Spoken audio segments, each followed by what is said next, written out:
ವಾರ್ತೆಗಳಿಗೆ ಸ್ವಾಗತ. ನಾನು ಸಂಧ್ಯಾ ಸಂತೋಷ್. ಇಂದಿನ ಮುಖ್ಯಾಂಶಗಳು.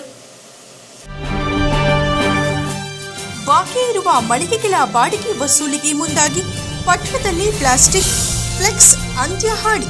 ಡೆಂಗ್ಯೂ ಹಿನ್ನೆಲೆಯಲ್ಲಿ ಪ್ರತಿ ಹೋಟೆಲ್ನಲ್ಲಿ ಬಿಸಿ ನೀರಿನ ವ್ಯವಸ್ಥೆ ಕೈಗೊಳ್ಳುವಂತೆ ಅಧಿಕಾರಿಗಳಿಗೆ ತಾಕೀತು ಮಾಡಿದ ಶಾಸಕರು. ಪುರಸಭಾ ಸಾಮಾನ್ಯ ಸಭೆಯಲ್ಲಿ ಅವರ ಹೇಳಿಕೆ. ಪಟ್ಟಣದ ಸಾರ್ವಜನಿಕ ಆಸ್ಪತ್ರೆ ಆವರಣದಲ್ಲಿ ನಿರ್ಮಾಣ ಮಾಡಲಾಗಿರುವ ವಿವಿಧ ಕಾಮಗಾರಿ ಮತ್ತು ಕೈಗೊಳ್ಳಲಿರುವ ವಿವಿಧ ಕಾಮಗಾರಿಗಳಿಗೆ ಶಾಸಕ ಸಿಎನ್ ಬಾಲಕೃಷ್ಣರಿಂದ ಉದ್ಘಾಟನೆ ಮತ್ತು ಗುದ್ದಲಿ ಪೂಜಾ ಕಾರ್ಯಕ್ರಮ. ಬಡವರಿಗಾಗಿ ಇರುವ ಆಸ್ಪತ್ರೆಗೆ ಸರ್ಕಾರಕ್ಕೆ ಮತ್ತಷ್ಟು ಅನುದಾನದ ಅವಶ್ಯಕತೆ ಕೋರಿದ ಶಾಸಕರು.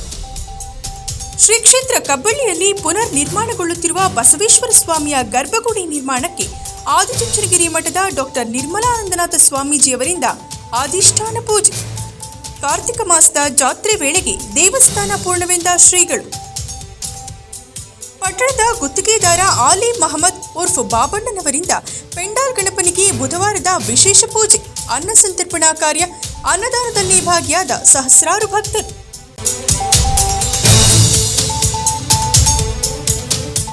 ವಾರ್ತೆಗಳ ವಿವರ. ಪುರಸಭಾ ಮಳಿಗೆ ಬಾಡಿಗೆ ವಿಚಾರದಲ್ಲಿ ಗೋಲ್ಮಾಲ್ ನಡೆಯುತ್ತಿದೆ. ಸರಿಯಾಗಿ ಬಾಡಿಗೆ ವಸೂಲಿಯಾಗುತ್ತಿಲ್ಲ ಎಂಬುದಾಗಿ ಸದಸ್ಯರು ಆರೋಪ ಮಾಡುತ್ತಿದ್ದಾರೆ. ಇದರಲ್ಲಿ ರಾಜಿ ಇಲ್ಲ. ನಿರ್ದಾಕ್ಷಿಣ್ಯವಾಗಿ ಬಾಡಿಗೆ ವಸೂಲಾಗಬೇಕು. ಯಾರ ಒತ್ತಡಕ್ಕೂ ಲೆಕ್ಕಿಸಬೇಡಿ ಎಂದು ಶಾಸಕ ಸಿಎನ್ ಬಾಲಕೃಷ್ಣರವರು ಅಧಿಕಾರಿಗಳಿಗೆ ಸೂಚನೆ ನೀಡಿದರು. ಪುರಸಭಾಧ್ಯಕ್ಷೆ ಬನಶಂಕರಿ ರಘುರವರ ಅಧ್ಯಕ್ಷತೆಯಲ್ಲಿ ಬುಧವಾರದಂದು ನಡೆದ ಸಾಮಾನ್ಯ ಸಭೆಯಲ್ಲಿ ಪುರಸಭಾ ವ್ಯಾಪ್ತಿಯ 230 ಮಳಿಗೆಗಳಿಂದ ಸಮರ್ಪಕ ಬಾಡಿಗೆ ವಸೂಲಾಗುತ್ತಿಲ್ಲ. ಕೋಟ್ಯಾಂತರ ರು ಬಾಡಿಗೆ ಹಣ ಬಾಕಿ ಇದೆ. ಇದು ಸದಸ್ಯರ ಮೇಲೆ ಸಾರ್ವಜನಿಕರು ಗೂಬೆ ಕೂರಿಸುವ ಕೆಲಸವಾಗುತ್ತಿದೆ ಎಂದು ಪುರಸಭಾ ಸದಸ್ಯರಾದ ಸಿಎನ್ ಶಶಿಧರ್ ರವರ ಆರೋಪಕ್ಕೆ ಅಧಿಕಾರಿಗಳಿಂದ ಮಾಹಿತಿ ಪಡೆದ ಶಾಸಕರು ಮಾತನಾಡಿ, ಪುರಸಭೆಯ 230 ಮಳಿಗೆಗಳ ಪೈಕಿ 26 ಮಳಿಗೆಗಳು ಕೋರ್ಟ್ನಲ್ಲಿ ದಾವೆ ಇದ್ದು, ಉಳಿದ ಮಳಿಗೆಗಳಿಂದ 12 ಲಕ್ಷ ರು ಮಾಸಿಕ ಬಾಡಿಗೆ ವಸೂಲಾಗುತ್ತಿದೆ. ವಾರ್ಷಿಕ 1.5 ಕೋಟಿ ವಸೂಲಾಗುತ್ತಿದೆ. 2 ಕೋಟಿ ರುಗಳಿಗೂ ಹೆಚ್ಚು ಬಾಡಿಗೆ ಬಾಕಿ ಇದೆ. ಇದರಿಂದ ಪುರಸಭೆಗೆ ನಷ್ಟ. ಸಮಯಕ್ಕೆ ಸರಿಯಾಗಿ ಬಾಡಿಗೆ ವಸೂಲಾಗಬೇಕು. ಹೆಚ್ಚಿನ ಹಣ ಬಂದರೆ ಪಟ್ಟಣದ ಅಭಿವೃದ್ಧಿಗೆ ಸಾಧ್ಯವಾಗುತ್ತದೆ ಎಂದರು. ಇದಕ್ಕೂ ಮುನ್ನ ಮಾತನಾಡಿದ ಪುರಸಭಾ ಸದಸ್ಯರಾದ ಸಿಎನ್ ಶಶಿಧರ್, ಅಧಿಕಾರಿಗಳು ಬಾಡಿಗೆ ಸರಿಯಾಗಿ ವಸೂಲು ಮಾಡುತ್ತಿಲ್ಲ. ರಾಜ್ಯದಲ್ಲಿ ರಾಷ್ಟ್ರೀಯ ಹೆದ್ದಾರಿಯಲ್ಲಿ ಅತಿ ಹೆಚ್ಚು ಮಳಿಗೆ ಹೊಂದಿರುವ ಪಟ್ಟಣ ನಮ್ಮದು. ಇರುವ ಎಸ್ಆರ್ ದರಕ್ಕಿಂತ 10 ಪಟ್ಟು ಹೆಚ್ಚಿಗೆ ಬಾಡಿಗೆ ಹರಾಜು ನಡೆಯುತ್ತಿದೆ. ಮಳಿಗೆಯೊಂದು ಜಿಎಸ್ಟಿ ಸೇರಿ ಮಾಸಿಕ 1 ಲಕ್ಷಕ್ಕೂ ಹೆಚ್ಚು ಬಾಡಿಗೆ ನಿಗದಿಯಾಗಿದೆ. ಇಂತಹ ಪ್ರಕರಣಗಳು ಸಾಕಷ್ಟಿವೆ. ಪರಸ್ಪರ ಜಿದ್ದಿಗೆ ಬಿದ್ದು ಹೆಚ್ಚಿನ ಹಣಕ್ಕೆ ಹರಾಜನ್ನ ಕೂಗಿ ನಾಪತ್ತೆಯಾಗುತ್ತಾರೆ. ಇದಕ್ಕೆ ಹೊಣೆ ಯಾರು? ಇನ್ನು ಅಧಿಕಾರಿಗಳಿಂದ ವಾರ್ಷಿಕ ಮಳಿಗೆಗಳಿಂದ ಬರುವ ಬಾಡಿಗೆಯ ಮೊತ್ತದ ಬಗ್ಗೆ ಮಾಹಿತಿ ಇಲ್ಲ ಎಂದು ಅಸಮಾಧಾನವನ್ನು ವ್ಯಕ್ತಪಡಿಸಿದರು. ಇವರ ಮಾತಿಗೆ ಧ್ವನಿಗೂಡಿಸಿದ ಸದಸ್ಯ ನವೀನ್ ರವರು, ಹೆಚ್ಚಿನ ದರಕ್ಕೆ ಬಿಡ್ ಮಾಡಿ ಬಾಡಿಗೆ ಕಟ್ಟಲಾಗದೆ ಕೋರ್ಟ್ ಮೆಟ್ಟಿಲಿರುವ ಬಾಡಿಗೆದಾರರ ವಿರುದ್ಧ ಪುರಸಭೆ ನೇಮಿತ ವಕೀಲರು ಸಮರ್ಪಕವಾಗಿ ವಾದ ಮಾಡುತ್ತಿಲ್ಲ. ಇನ್ನು ನಾವು ಅವರಿಂದ ಬಾಡಿಗೆ ವಸೂಲಿ ಮಾಡುವುದಾದರೂ ಹೇಗೆ ಎಂದು ಪ್ರಶ್ನಿಸಿದರು. ಮುಂದುವರೆದು ಸದಸ್ಯ ಜಿಆರ್ ಸುರೇಶ್ ಮಾತನಾಡಿ, ರಾಜ್ಯ ಹೈಕೋರ್ಟ್ ಕಟ್ಟುನಿಟ್ಟಾಗಿ ಬಾಡಿಗೆ ವಸೂಲಿಗೆ ನೋಟಿಸ್ ಕೊಟ್ಟು ವರ್ಷ ಕಳೆದರೂ ಕ್ರಮಕ್ಕೆ ಮುಂದಾಗಿಲ್ಲವೆಂದು ಆರೋಪಿಸಿದರು. ಇನ್ನು ಪಟ್ಟಣವನ್ನ ಪ್ಲಾಸ್ಟಿಕ್ ಮುಕ್ತ, ಫ್ಲೆಕ್ಸ್ ಮುಕ್ತವಾಗಿಸಬೇಕು. ಈ ನಿಟ್ಟಿನಲ್ಲಿ ಹೊಸ ಅಧ್ಯಕ್ಷರು ಕಾರ್ಯಪ್ರವೃತ್ತರಾಗಬೇಕೆಂದು ಸದಸ್ಯರು ಆಗ್ರಹ ಮಾಡಿದರು. ಆರೋಪಗಳಿಗೆ ಉತ್ತರಿಸಿದ ಶಾಸಕರು, ಮಳಿಗೆಯ ಕುರಿತಾಗಿ ಸಮರ್ಪಕವಾದ ಮಾಹಿತಿಯೊಂದಿಗೆ ಮುಂದಿನ ಬುಧವಾರದಂದು ಪ್ರತ್ಯೇಕ ಸಭೆ ನಿಗದಿಗೊಳಿಸಲಾಗಿದೆ. ಸಭೆಗೆ ನಾನು ಹಾಜರಿರುತ್ತೇನೆ. ಮಳಿಗೆಗಳ ಸಂಖ್ಯೆ, ಕೋರ್ಟ್ ಮೆಟ್ಟಿಲೇರುವ ಮಳಿಗೆಗಳ ಸಂಖ್ಯೆ, ಕಾರಣ, ತಿಂಗಳಿಗೆ ವಸೂಲಾಗಬೇಕಾಗಿರುವ ಬಾಡಿಗೆ, ಸದ್ಯ ವಸೂಲಾಗುತ್ತಿರುವುದು, ಬಾಕಿ ಇರುವುದು ಎಲ್ಲದರ ಸಮರ್ಪಕ ಉತ್ತರವನ್ನು ಅಧಿಕಾರಿಗಳು ಈ ಸಭೆಯಲ್ಲಿ ನೀಡಬೇಕೆಂದರು. ಒಂದು ತಿಂಗಳಿಗೆ ಪುರಸಭೆಗೆ ಎಷ್ಟು ಬರುತ್ತೆ ಬಾಡಿಗೆ? ಸರ್ 1,40,40,00,000 ರೂಪಾಯಿ 26 ಕಂಡು ಒಟ್ಟು ಒಂದು ವರ್ಷದ ಇದೆ ಸರ್. 79,000 ಬಂದಿದೆ ಸರ್, ವಸೂಲಿ ಆಗಿದೆ. ಇನ್ನು ಬಾಕಿ 75,000 ಲಕ್ಷ 21,000 ಬರಬೇಕು ಸರ್. ವಸೂಲಿ ಮಾಡಿ 26 ಕೋಟಿ ತೆಗೀರಿ ಸರ್. ಎಷ್ಟು ಉಳಿ ಸರ್? 192ರಲ್ಲಿ ನೀವು ಅಧ್ಯಕ್ಷರೇ, ನೀವು ನಿಂತ್ಕೊಂಡ್ರೆ 1 ಗಂಟೆ ಏನ್ ಕೆಲಸನೇ ಅಲ್ಲ. ನೀವು ಪ್ಲಾಸ್ಟಿಕ್ ಫ್ರೀ ನೋಡಿ, ಬ್ಯಾನರ್ ಮುಕ್ತ ನೀವು ಮಾಡಲೇಬೇಕು. ಇದು ನಮ್ಮ ಸ್ಪೆಷಲ್ ರಿಕ್ವೆಸ್ಟ್. ಸಿಬಿಜಿ ನಂಬರ್ ಏನಿದೆ, ಯಾರು ಪರ್ಮನೆಂಟ್ ಅಧ್ಯಕ್ಷರು ಇರ್ತಾರೆ ದಯಮಾಡಿ ಅವ್ರಿಗೆ ಯೂಸ್ ಮಾಡಕ್ ಕೊಡಿ. ನಾವು ವಸೂಲಿ ಮಾಡ್ತೀವಿ, ಇನ್ಫ್ಲೂಯೆನ್ಸ್ ಮಾಡ್ತಾರೆ, ಇಲ್ಲಾರು ಇನ್ಫ್ಲೂಯೆನ್ಸ್ ಮಾಡ್ತಿಲ್ಲ. ಮೀಡಿಯಾ ಇದೆ, ಓಪನ್ ಆಗಿದೆ ಚರ್ಚೆ. ನಾಳೆ ಸ್ಟ್ರಿಕ್ಟ್ಲಿ ಕ್ರಮ ತಗೊಳ್ಳಿ, ಸ್ಟ್ರಿಕ್ಟ್ಲಿ ಕ್ರಮ ತಗೊಳ್ಳಿ.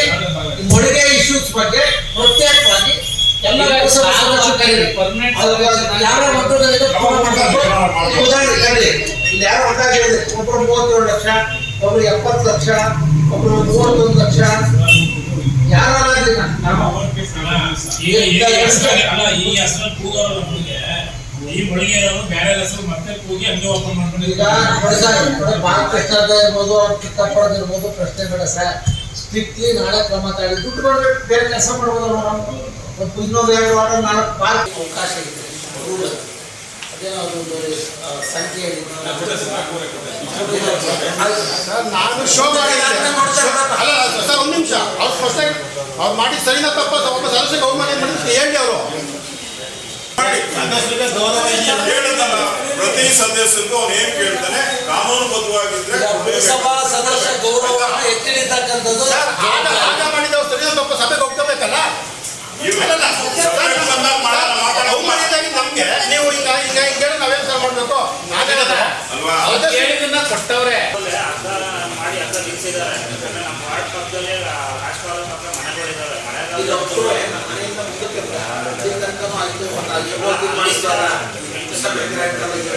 ಸಂಕೇಶ್ವರ ಲೇಔಟಿಂದ ಮುಂದಕ್ಕೆ ಆಗಿದೆ, ಅದರಿಂದ ಮುಂದಕ್ಕೆ ಯಾಕಂದ್ರೆ ಅಲ್ಲಿ ಮನೆಗಳೆಲ್ಲ ಇದ್ದಾವೆ.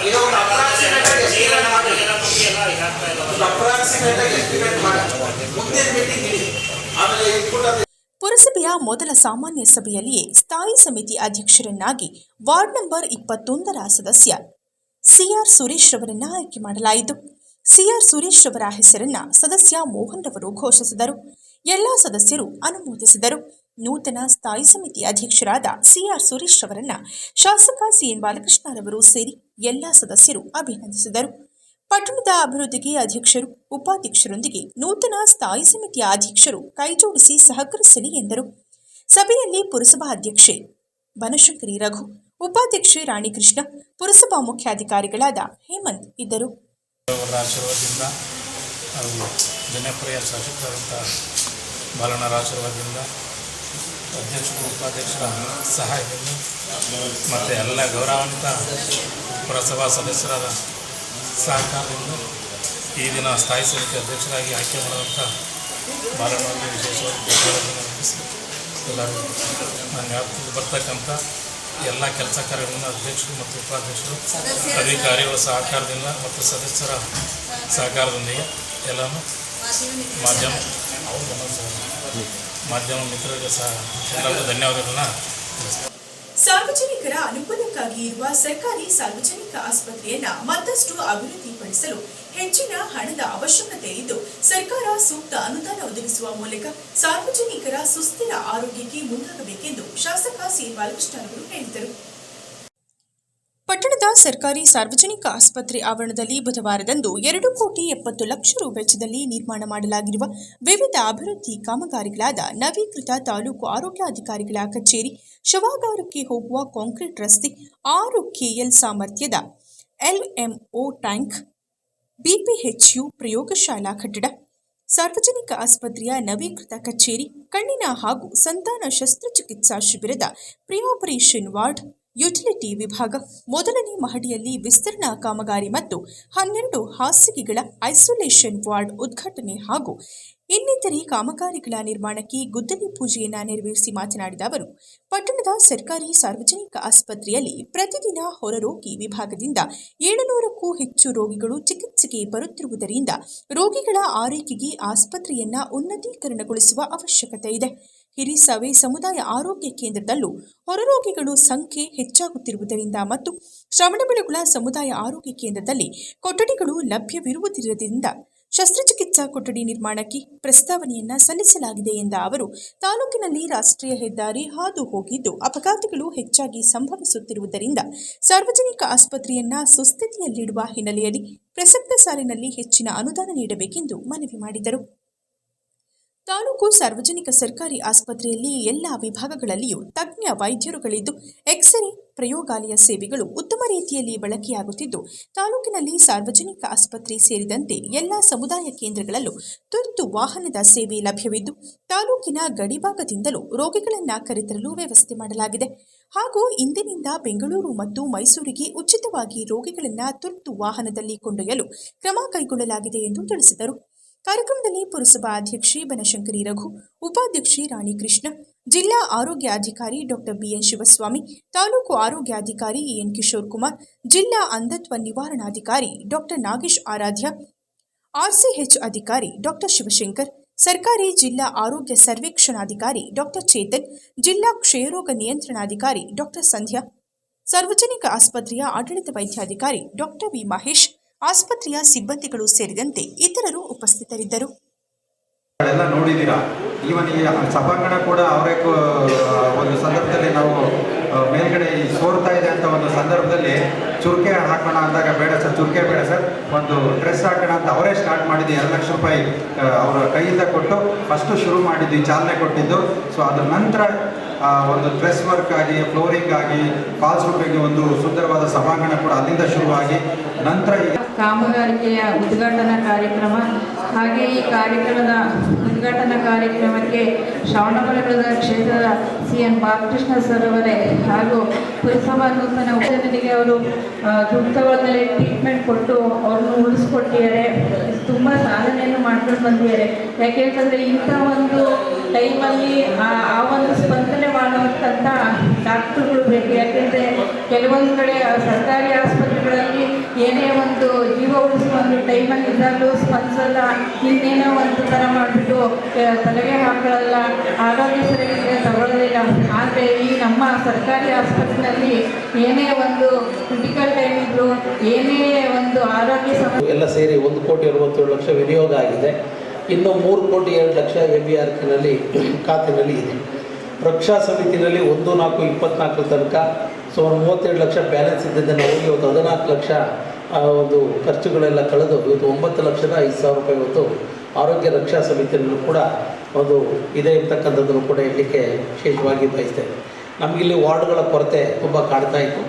ಅದರಲ್ಲೂ ಕೂಡ THO ಕಚೇರಿ, ಏಕೆಂದರೆ ತುಂಬ ಸಂದಿಗ್ಧವಾದಂಥ ಸ್ಥಳದಲ್ಲಿತ್ತು. ಅದನ್ನು ಮೇಲಂತಸ್ತಿಗೆ ಶಿಫ್ಟ್ ಮಾಡಿ ಹವಾನಿಯಂತ್ರಣಕ್ಕೆ ಅಳವಡಿಸಿ ಇವತ್ತು ತಾಲೂಕು ಆರೋಗ್ಯ ಕುಟುಂಬ ಕಲ್ಯಾಣ ಇಲಾಖೆ ಕಚೇರಿ ಉದ್ಘಾಟನೆ. ಯಾಕೆಂದರೆ ತುಂಬ ಕೆಲಸ ಇರುತ್ತೆ. ಇದರಲ್ಲಿ ಕೆಲಸ ಮಾಡುವಂಥ ಸಿಬ್ಬಂದಿಗಳಿಗೂ ಕೂಡ ಬೆಳಗ್ಗೆ 8 ಗಂಟೆಗೆ ಬಂದರೆ ಪ್ರೋಗ್ರಾಮ್ಸು ಅಪ್ಲೋಡ್ ಮಾಡ್ತಕ್ಕಂಥದ್ದು ಕಂಪ್ಯೂಟರ್ನ ತುಂಬ ಕೆಲಸ ಇರೋದ್ರಿಂದ ಸುಸಜ್ಜಿತವಾದಂಥ ಒಂದು ಕಚೇರಿಯನ್ನು ಇವತ್ತು ಮಾಡಿಕೊಡ್ತಕ್ಕಂಥದ್ದಕ್ಕೂ ಕೂಡ ಅವಕಾಶ ಮಾಡಿದ್ದೇವೆ. ಮುಂಭಾಗದಲ್ಲಿ ಓಡಾಡಲಿಕ್ಕೆ ತೊಂದರೆ ಇತ್ತು, ಕಾಂಕ್ರೀಟ್ ರಸ್ತೆ ನಿರ್ಮಾಣ ಇದೆ. ಅಪ್ ಟು ಲ್ಯಾಬ್ ತನಕನೂ ಕೂಡ ಕಾಂಕ್ರೀಟ್ ರಸ್ತೆಗೂ ಕೂಡ ಗುದ್ದಿ ಪೂಜೆಯನ್ನು ನೆರವೇರಿಸಿದ್ದೇವೆ ಅಂತ ಕೂಡ ಈ ಸಂದರ್ಭದಲ್ಲಿ ಹೇಳ್ತಾರೆ. ಈ ಒಂದು ಸರ್ಕಾರದ ಘನ ಸರ್ಕಾರದ ಮಾನ್ಯ ಆರೋಗ್ಯ ಮತ್ತು ಕುಟುಂಬ ಕಲ್ಯಾಣ ಸಚಿವರಾದಂಥ ಸನ್ಮಾನ್ಯ ಶ್ರೀ ದಿನೇಶ್ ಗುಂಡೂರಾವ್ ಅವರನ್ನು ಕೂಡ ಭೇಟಿ ನೀಡಿ ಮಾಡಿ ಇವತ್ತು ನಮ್ಮ ಮಕ್ಕಳ ಆಸ್ಪತ್ರೆಯನ್ನು MCH ಆಸ್ಪತ್ರೆಯನ್ನು ಮಂಜೂರು ಮಾಡಬೇಕು ಅಂತ ಕಳೆದ 5-6 ವರ್ಷಗಳಿಂದಲೂ ಕೂಡ ನಾವು ಪ್ರಯತ್ನದಲ್ಲಿದ್ದೇವೆ. ಈ ವರ್ಷವೂ ಕೂಡ ನಮ್ಮ ಪ್ರಯತ್ನವನ್ನು ಮಾಡ್ತೇವೆ ಅಂತಕ್ಕಂಥದ್ದನ್ನು ಕೂಡ ಹೇಳಿ, ಅದಲ್ಲದೆ ಹಾಸ್ಪಿಟ್ಲ್ ಡೆವಲಪ್ಮೆಂಟ್ಗೆ ಚನ್ನರಾಯಪಟ್ಟಣ ಹಾಸ್ಪಿಟಲ್ 2.5 ಕೋಟಿ ಅನುದಾನವನ್ನು ಹೆಚ್ಚಿಗೆ ಕೊಡಬೇಕು ಅಂತ ಕೂಡ ಒತ್ತಾಯ ಮಾಡಿದ್ದೇನೆ. ಅದೇ ರೀತಿ ಹಿರಿ ಸೇವೆ ಮತ್ತು ತಾಲೂಕಿನ ಹಿರಿಸಾವೆ ಹೋಬಳಿಯ ಕಬ್ಬಳ್ಳಿಯಲ್ಲಿ ಪುನರ್ ನಿರ್ಮಾಣ ಮಾಡುತ್ತಿರುವ ಬಸವೇಶ್ವರ ಸ್ವಾಮಿ ದೇವಸ್ಥಾನದ ಗರ್ಭಗುಡಿ ನಿರ್ಮಾಣಕ್ಕೆ ಆದಿಚುಂಚನಗಿರಿ ಮಠದ ಡಾಕ್ಟರ್ ನಿರ್ಮಲಾನಂದನಾಥ ಸ್ವಾಮೀಜಿಯವರು ಬುಧವಾರದಂದು ಚಾಲನೆ ನೀಡಿದರು. ನಿರ್ಮಲಾನಂದನಾಥ ಸ್ವಾಮೀಜಿಗಳು ಪೂಜಾ ವಿಧಿವಿಧಾನವನ್ನು ನೆರವೇರಿಸಿ ತದನಂತರ ಮಾತನಾಡಿ, ಭಕ್ತರ ಆಶಯದಂತೆ ಮುಂದಿನ ಕಾರ್ತಿಕ ಮಾಸದಲ್ಲಿ ನಡೆಯುವಂತಹ ಜಾತ್ರೆಯ ವೇಳೆಗೆ ಗರ್ಭಾಂಕಣವನ್ನು ಪೂರ್ಣಗೊಳಿಸಲಾಗುವುದೆಂದು ತಿಳಿಸಿದರು. ಪೂಜೆಯ ಹಿನ್ನೆಲೆಯಲ್ಲಿ ಬೆಳಗ್ಗೆ ಸ್ವಾಮೀಜಿಯವರು ಬಸವೇಶ್ವರ ಸ್ವಾಮಿಗೆ ಸಂಕಲ್ಪ ಅಭಿಷೇಕ ಮಾಡಿ ಪೂಜೆಯನ್ನ ಸಲ್ಲಿಸಿದರು. ತದನಂತರ ಪೂರ್ಣ ಕುಂಭ ಕಳಶದೊಂದಿಗೆ ದೇವಸ್ಥಾನ ನಿರ್ಮಾಣ ಸ್ಥಳಕ್ಕೆ ಆಗಮಿಸಿ ಗಣಪತಿಯ ಪೂಜೆಯೊಂದಿಗೆ ನವಗ್ರಹಗಳು ನವಧಾನ್ಯಗಳನ್ನು ಅಡಿಪಾಯಕ್ಕೆ ಹಾಕಿ ವಿವಿಧ ಧಾರ್ಮಿಕ ಪೂಜೆಗಳನ್ನು ಸಲ್ಲಿಸಿ ಮೊದಲ ಶಿಲೆಯನ್ನ ಇಡಲಾಯಿತು. ಜನಪ್ರತಿನಿಧಿಗಳು, ಕಬ್ಬಳ್ಳಿ ಸುತ್ತಮುತ್ತಲ ಗ್ರಾಮಸ್ಥರು ಮತ್ತು ಭಕ್ತರ ಸಹಕಾರದೊಂದಿಗೆ ದೇವಸ್ಥಾನದ ಜೀರ್ಣೋದ್ಧಾರ ಮಾಡಲಾಗುತ್ತಿದೆ ಎಂದು ಹಾಸನ ಆದಿಚುಂಚನಗಿರಿ ಮಠದ ಕಾರ್ಯದರ್ಶಿಗಳಾದ ಶಂಭುನಾಥ ಸ್ವಾಮೀಜಿ ತಿಳಿಸಿದರು.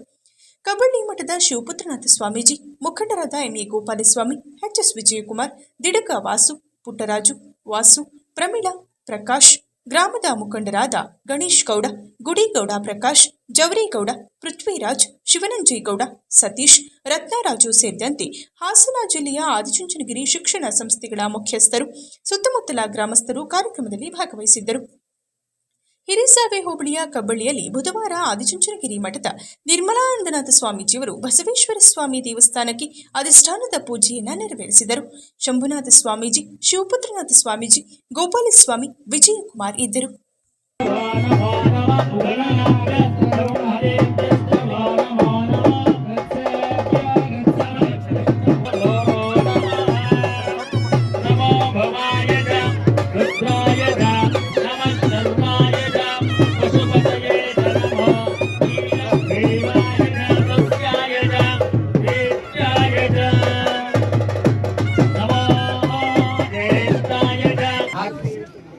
जय श्री गुरुदेव. प्रातः स्मरणीय युग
ओम श्री बसवेश्वर स्वामी नमः.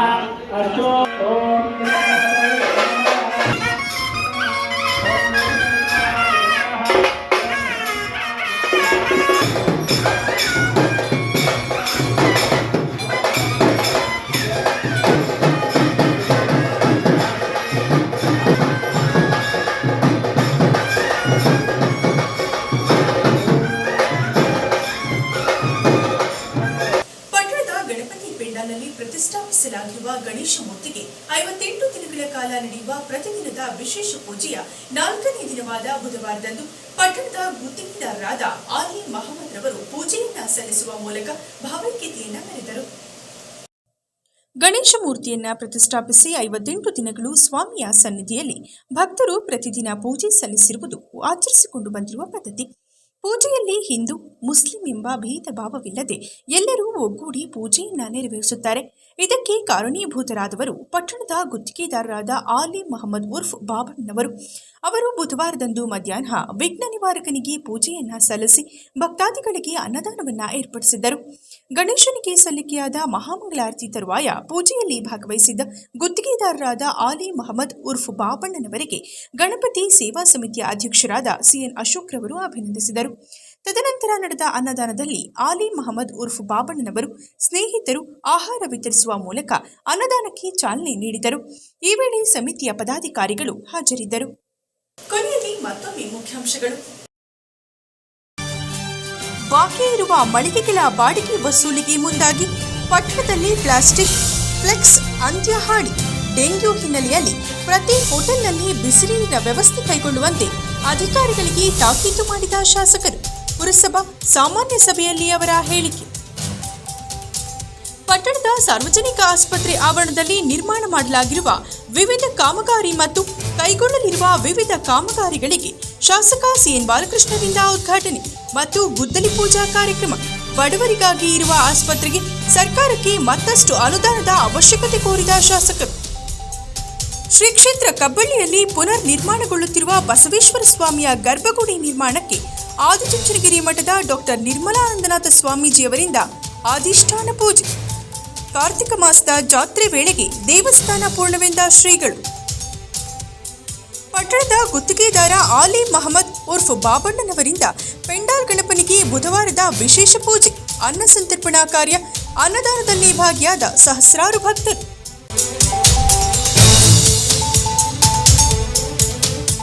ಇದರೊಂದಿಗೆ ವಾರ್ತಾ ಪ್ರಸಾರ ಮುಕ್ತಾಯವಾಯಿತು. ಮತ್ತೆ ನಮ್ಮ ನಿಮ್ಮ ಭೇಟಿ ಮುಂದಿನ G4 ಜನವಾರ್ತೆಯಲ್ಲಿ. ವಂದನೆಗಳು.